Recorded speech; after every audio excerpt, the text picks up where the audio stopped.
Morning students. हमने हमारे 7 chapter Sanskrit के पूरे हो गए हैं। आज हम पढ़ेंगे 8 चैप्टर। 7 चैप्टर में क्या था? संकल्प सिद्धि धायक, है ना। तो शिव जी वाला चैप्टर ये हमने पढ़ाया था पिछले वीडियो में। आज हम पढ़ेंगे त्रिवर्ण ध्वजा, मतलब चैप्टर 8।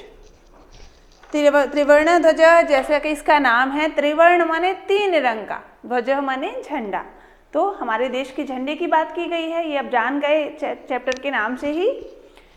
तो हम सब चैप्टर शुरू करते हैं।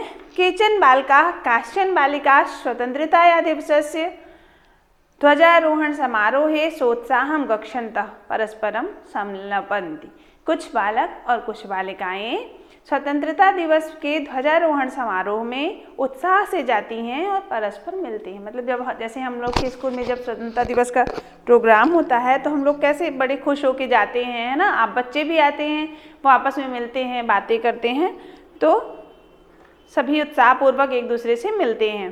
देवेश, कुछ बच्चे हैं, एक लड़का है देवेश, मतलब कई सारे बच्चे आपस में बात करते हैं। तो देवेश कहता है अति स्वतंत्रता दिवस, आज स्वतंत्रता दिवस है। अस्माकं विद्यालय से प्राचार्य ध्वजारोहणम करिष्यति। हमारे विद्यालय के जो प्राचार्य हैं वो ध्वजारोहण करेंगे। ध्वजारोहण मतलब झंडा फहराएंगे, है ना। छात्रा सांस्कृतिक कार्यक्रमान प्रस्तुतष्यन्ति अन्ते च मोदकान मिलिष्यन्ति। फिर क्या होगा?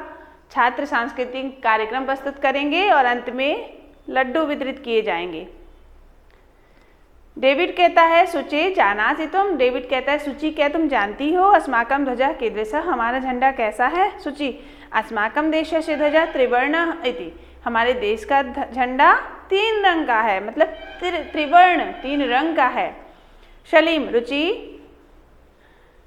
अयम व त्रिवर्ण कथम, इसे त्रिवर्ण क्यों कहते हैं, मतलब 3 रंग का क्यों कहते हैं, तिरंगा क्यों कहते हैं? रुचि बोलती है अस्मिन् ध्वजे 3 वर्णाः सन्ति अतः त्रिवर्णः। किं त्वम् एतेषां वर्णान् नामां जानासि। बोलती है लड़की रुचि कि हमारा ध्वज जो है वो 3 वर्णों का है, मतलब 3 रंगों का है, इसलिए इसे त्रिवर्ण कहते हैं, मतलब तिरंगा कहते हैं।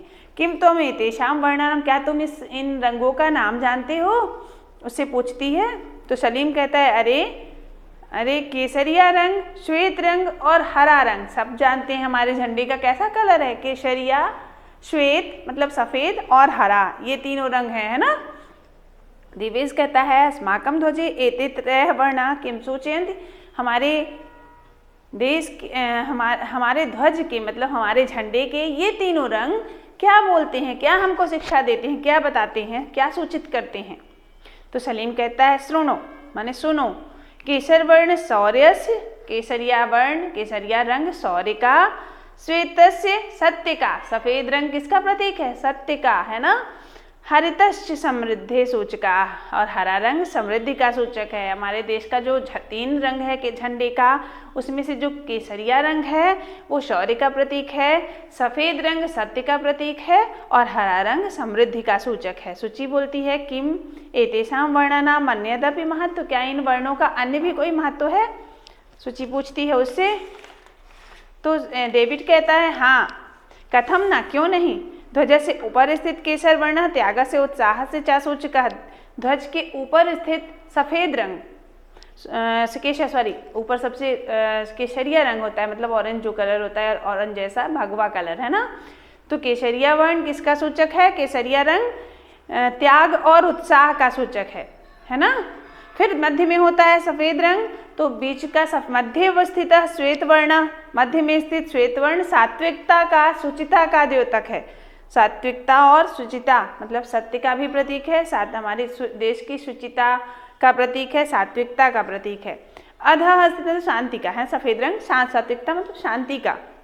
अधः स्थित हरित वर्ण, और बीच नीचे स्थित हरा रंग वसुंधराया सुषमाया उर्वरतायाश्च द्योतकः। नीचे जो हरा रंग है वो हमारी पृथ्वी की सुषमा का, उर्वरता का द्योतक है। मतलब हमारे देश की पृथ्वी की जो आभा है, सुषमा है, और उसकी उर्वरता जो है, धान्य जो हमसे उर्वरक होती है ना हमारी धरती, तो उसकी उर्वरता का, जो हमें धान्य देती है, उसका प्रतीक है। तेजिंदर कहता है शुचि ध्वजस्य मध्ये एकम नील वर्णम चक्रम वर्तते। ध्वज के मध्य में एक नीले रंग का चक्र भी होता है। सूची बोलती है आम आम हाँ हाँ इदम अशोक चक्रम कथ्यते, इसे अशोक चक्र कहते हैं। एतत् प्रगते न्यायस्य च प्रवर्तकम, यह प्रगति और न्याय का प्रवर्तक है। सारनाथे अशोक स्तंभ अस्ति, सारनाथ से अशोक स्तंभ लिया गया है।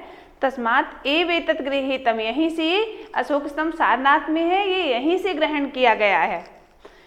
प्रणव बोलता है अस्मिन् चक्रे चतुर्विंशति अराह सन्ति, इस चक्र में तो 24 तीलियां होती हैं। अराह माने तीलियां, है ना, ऐसी ऐसी लाइन जो बनी रहती है अशोक चक्र में, आपने देखी होगी, उसको तीलियां कहते हैं। तो मेरी बोलती है भारतस्य संविधानं सभायां 22 जुलाई 1947 तमे वर्षे समग्रतया अस्य ध्वजस्य स्वीकरणं जाता।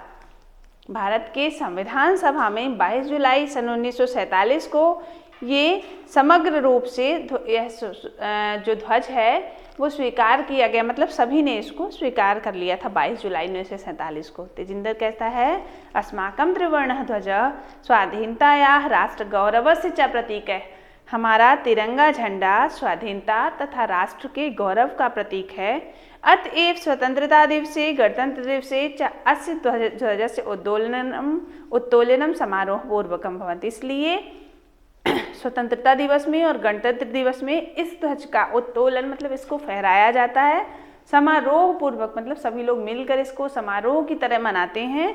जयतु त्रिवर्णः ध्वजः जयतु भारतः, तिरंगे झंडे की जय हो और भारत माँ की जय हो, है ना। ठीक है, अब ये चैप्टर पूरा हो गया, इसको एक बार पढ़ लीजिएगा, फिर क्वेश्चन आंसर हम भेज देंगे तो उसको कर लीजिएगा। एग्जाम होने वाले हैं तो उसकी प्रिपरेशन भी कर लीजिएगा। Thank you.